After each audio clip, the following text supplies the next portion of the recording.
Welcome everybody to another Indie Dev Showcase video here on the channel. Every Wednesday night we have a Indie Showcase stream, and these videos are the highlight reels from that. All games shown, otherwise mentioned, will have been played on press keys. So, for our first game, this is the Almost Gone. This is an adventure game, as you can see, that takes place in kind of this isometric world. We are trapped, essentially, in our home. Something strange has happened, and we're going to need to figure out how to get out of it, and of course, possibly learn some deep-seated secrets or repressed memories that are probably causing some of the trouble. So, the general gameplay loop is that we are looking for items that can help us either with puzzle solving or to move things along. Puzzles fall into a pretty big gambit. Some involve kind of setting this up in terms of star patterns. There was one that we had with kind of figuring out which order to do something in. And the game definitely has a very interesting aesthetic with the isometric perspective. However, I found it to be a little annoying in terms of trying to find things in this world. The UI is definitely designed around almost a touch or gesture-based system. So what that means is that it kind of feels like it was designed for a mobile UI first.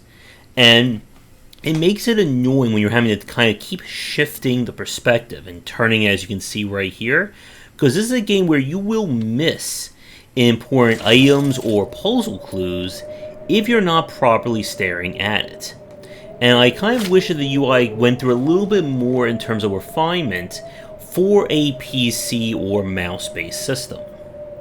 We didn't get too far with this one, unfortunately, on stream, but this seems like a very interesting adventure game nonetheless. And if you can put up with some of the more esoteric puzzles in the UI, you'll find a very unique mystery to solve here. But speaking about unique mysteries, we turn to the Hex. And this is by far one of the most interesting games out there. And it should come as no surprise that this was created, I believe, by developer of Pony Island, which that should tell you everything there is right here. But our story is that we are in a tavern made up of disgraced and former video game characters and mascots, each with a story. And the game itself goes to some very, and I do mean very, disturbing places in this one. And as with something like with Pony Island, while the gameplay isn't super deep, it's there to kind of carry you through the just insanity of the plot. And trust me, this game breaks, I don't know, like 5, 6, 7 different walls in terms of how things go. Now, each character has kind of their own structure. One character later on turns into a JRPG style game. And the game just really is just essentially, again, like the framework for these very weird and unusual stories. So the problem is that if you are looking at this to find, fully released games, fully developed, fully polished titles, you're not going to enjoy the Hex. But if you're looking again as a fan of Pony Island for something that just keeps going off the deep end the more that you play it, definitely get this game. There are multiple endings, and it definitely goes to some very, again, I can't say without spoiling it, but weird places for one of its finales.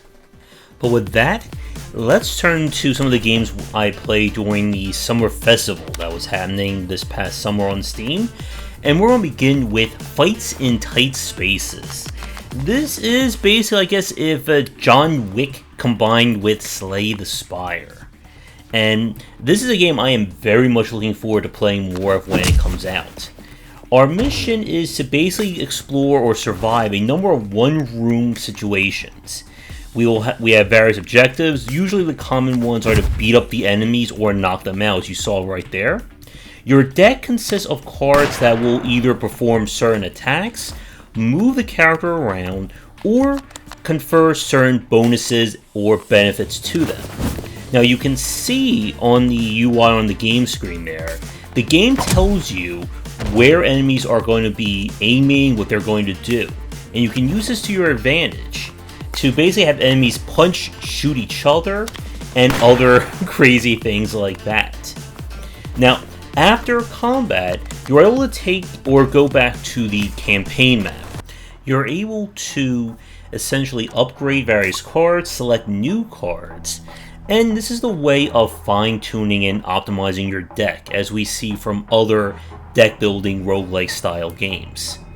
And I really enjoyed my time playing through the demo that was on the festival. I don't know if that same demo is available now on Steam, but from playing it, the only real concern that I had about fights in tight spaces is that I don't know what the end game is going to be.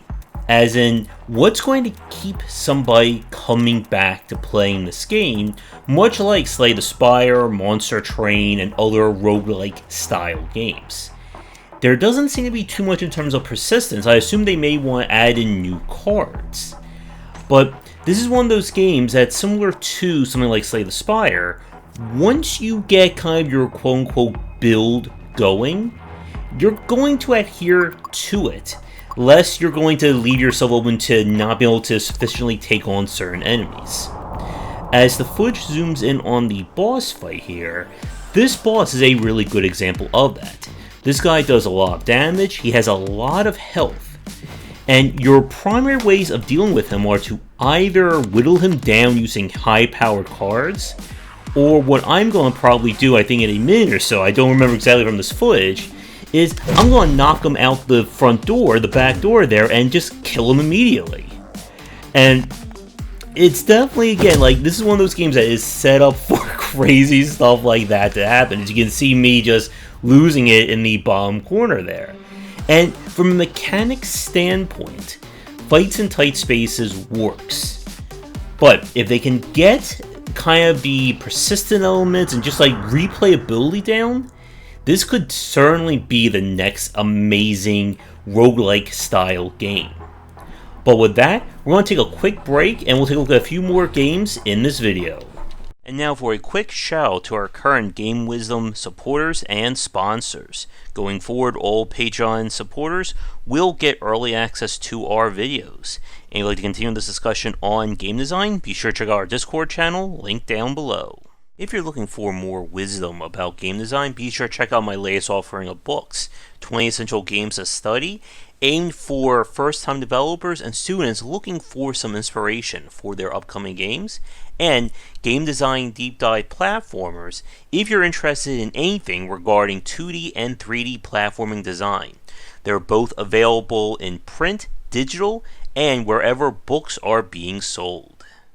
We now turn to Traveler's Rest, and I guess the simplest way to describe this would be Racketeer as an inn simulator instead of a shop simulator.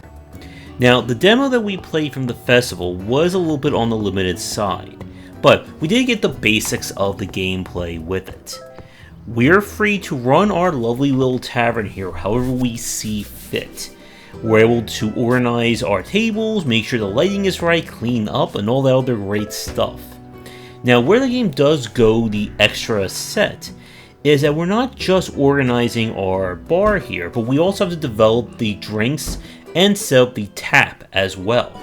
And there is an elaborate crafting system here as we use various ingredients to affect the properties of our various ales, which in turn we can then sell for different amounts. There is a farm which we can grow more crops, a shop to order more supplies, and the game is kind of set up for that long-term progression curve of the better you do, the more experience you get. Leveling up unlocks new features and functions, which lets you do more, and rinse and repeat while serving drinks. And I like the general idea of this, being a huge fan of games like Racketeer. With that said, I don't know what the long game of Traveler's Rest is going to be.